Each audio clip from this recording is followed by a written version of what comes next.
बिस्मिल्लाहिर्रहमानिर्रहीम। अस्सलाम वालेकुम सैम ट्रू चैनल के प्यारे व्यूअर्स, मैं हूँ सैमी चौधरी और आज मैं आपको एक कहानी सुनाने लगी हूँ, एक सच्ची कहानी। एक लड़का और लड़की की मोहब्बत में, लड़की हिंदू है, लड़का मुसलमान है, दोनों की मोहब्बत हो जाती है और फिर मुआशरा उनके पीछे पड़ जाता है। व्यूअर्स, आजकल ये जो मामलात हैं कुछ ज़्यादा ही ज़ोर पकड़ रहे हैं। ये मोहब्बत के मामलात जिसमें लड़का और लड़की एक दूसरे के ख़ानदान की, एक दूसरे के मज़हब की परवाह किए बगैर एक दूसरे की तरफ माइल हो रहे हैं। और फिर अंजाम क्या होता है? कभी किसी का अंजाम मौत पर होता है, कभी किसी का अंजाम जेल में होता है और किसी की किस्मत अच्छी हो तो उसका अंजाम कोई शादी की सूरत में भी निकल आता है। ये जो स्टोरी है ये भी एक ऐसी ही स्टोरी है, इसका अंजाम भी आपको आखिर में पता चलेगा। लेकिन वीडियो में आगे बढ़ने से पहले चैनल को सब्सक्राइब कर दीजिएगा, वीडियो को लाइक और शेयर करना भी मत भूलिएगा। तो व्यूअर्स, चलते हैं स्टोरी की जानिब। ये मामला 3 अप्रैल की सुबह शुरू हुआ था। आसिफ के फ़ोन पर मुख्तलिफ नंबरों से फ़ोन आ रहे थे। रमज़ान की वजह से वो उस दिन देर से सोए और फ़ोन कॉल्स का जवाब नहीं दे सके। आखिरकार जब उन्होंने फ़ोन उठाया तो उन्हें पता चला कि ये साक्षी थी जो उनसे बात करने की कोशिश कर रही थी। साक्षी अपने रिश्तेदार के घर से भागकर दूसरे शहर में उनका इंतज़ार कर रही थी। उन्होंने एक अनजान शख्स से फ़ोन मांगकर उन्हें कॉल की थी। आसिफ फ़ौरन उठे और साक्षी को लेकर किसी नामालूम मकाम पर चले गए। साक्षी और आसिफ जो हैं वो दोनों मध्य प्रदेश के डिंडोरी ज़िला के एक ही गांव में हैं। साक्षी के घर वालों को उनके और आसिफ के बारे में पहले से मालूम था। उन्हें खदशा था कि हिंदुत्व तंजीमें जो हैं वो उनकी ये मुख्तलिफ मज़ाहिब की वजह से इस रिश्ते को कबूल नहीं करेंगी और उनका डर सच साबित हुआ। जब साक्षी घर से गायब हुई तो ये खबर चंद ही घंटों में पूरे इलाके में फैल गई। हिंदू तंजीमों के लोग गाँव और अपने वो जो गाँव है वहाँ पर जमा हो गए। उन्होंने हड़ताल का ऐलान करके सड़क को बंद कर दिया। उन्होंने आसिफ के घर और दुकान को तोड़कर साक्षी को वापस लाने का मुतालबा भी किया। आसिफ और साक्षी तब तक दूसरी रियासत में चले गए थे और दोनों शादी की तैयारियों में मसरूफ़ थे। ऐसे में आसिफ के वालिद जो हैं हलीम खान, उन्हें वापस लाने के लिए जो कोशिश है वो कर रहे थे। इसके मुताबिक उनके मुताबिक उन्होंने साक्षी के चचा ने सबसे पहले उन्हें फ़ोन किया और उन्होंने कहा कि बच्चों को तलाश करो, हम रिपोर्ट नहीं करेंगे। यानी कि साक्षी के जो वालिदैन हैं वो भी इस मामले को ज़्यादा हवा नहीं देना चाहते थे, लेकिन हवा तो मिल गई। हिंदू लोगों को वहाँ पर चाहिए होता है कोई ना कोई इशू मुसलमानों के लिए। हलीम का कहना है कि मैंने उनसे कहा कि मुन्नू भाई क्या करें, मैंने साक्षी से बात की है और वो वापस आने को तैयार नहीं है। जब हलीम खान को थाने बुलाया गया तो उन्होंने पुलिस के सामने आसिफ और साक्षी से बात की। हलीम खान का कहना है कि सारा अमला मेरे फ़ोन को सुन रहा था। उन्होंने साक्षी से कहा कि तुम बहुत गलत काम, उन्होंने साक्षी से नहीं पहले अपने बेटे से बात की और उसे कहा कि तुम बहुत गलत काम कर रहे हो, तुम्हारी जान को ख़तरा है और हम थाने में हैं। उनका कहना है कि आसिफ ने कहा कि मैं वही करूंगा जो साक्षी कहेगी। फिर हलीम खान ने साक्षी से बात की। मैंने कहा कि बेटी तुम वापस क्यों नहीं आ जाती, लोग फसाद बर्पा कर देंगे, माहौल ख़राब हो रहा है। लेकिन उसने साफ कह दिया कि वो वापस नहीं आएगी।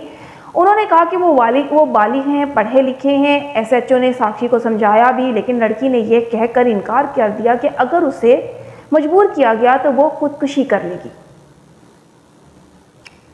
बीबीसी से बात करते हुए साक्षी ने इस बात की तस्दीक की कि उनके स्टेशन इंचार्ज से बात हुई। वो कहती हैं कि वो नहीं आना चाहती, मैं बहुत परेशान हो गई हूँ, लेकिन उन्होंने मेरी बात नहीं सुनी।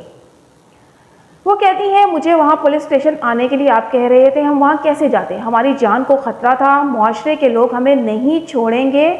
मैं आसिफ को वहाँ नहीं ले जाना चाहती थी, मैंने उन्हें मना किया कि वो वहाँ ना जाएं।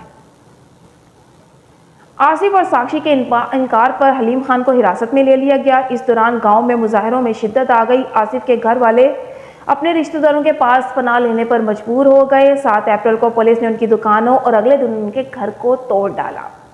यानी कि इस मामले में पुलिस भी अपना भरपूर किरदार अदा करती है, लोग तो करते सो करते हैं।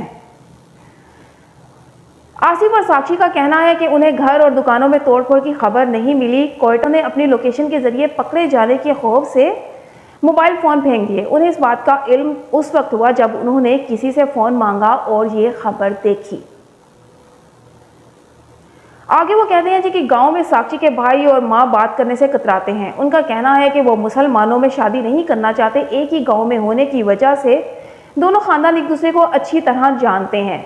साक्षी का कहना है कि वो दोनों एक ही स्कूल में पढ़ते थे और उनकी मोहब्बत तकरीबन 10 साल कबल स्कूल में शुरू हुई थी, जब घर वालों ने साक्षी के लिए रिश्ता ढूंढना शुरू किया तो उन्होंने आसिफ को घर बुलाया ताकि वो सबके सामने आसिफ से अपनी शादी की बात कर सकें। साक्षी का कहना है कि माँ और भाई से बात हुई थी, मैंने उनसे कहा कि मैं चाहती हूँ और सिर्फ आसिफ से ही शादी हो, लेकिन माँ ने उस पर उनसे कहा कि आसिफ दूसरे मज़हब से है, उनसे शादी नहीं करेंगे।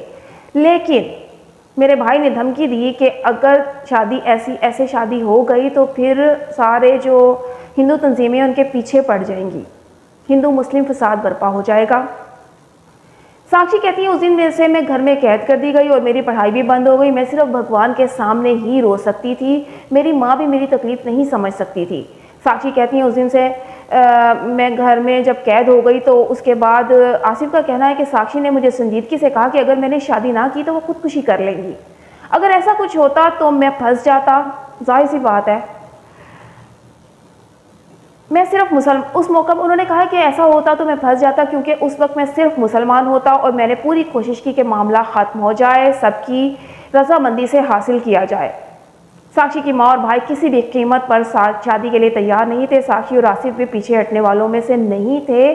साक्षी को रोकने के लिए उनके घर वालों ने मुख्तलिफ तरीके अपनाए। एक तांत्रिक से उनका इलाज भी करवाया गया। बिल आखिर उन्हें एक रिश्तेदार के घर भेज दिया गया ताकि वो उन्हें आसिफ से दूर ले जाए। 20 दिन के बाद जब उन्हें मौका मिला तो वो फरार हो गई। वो कहती हैं ये ऊपर वाले की मेहरबानी थी कि मैं भागने में कामयाब हो गई।